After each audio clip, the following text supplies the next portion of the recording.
The ducks and the chickens love this area back here where I've emptied out the bag on the lawnmower as I mow. And it fills up the bag on the lawnmower. I bring it back here and I dump it right here.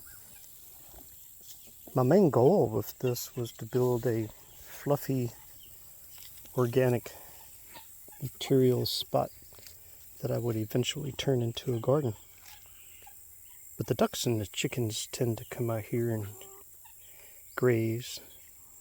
Duckies go along the edge. They look for slugs, bugs. Sometimes they look for like seeds and things like that on the plants.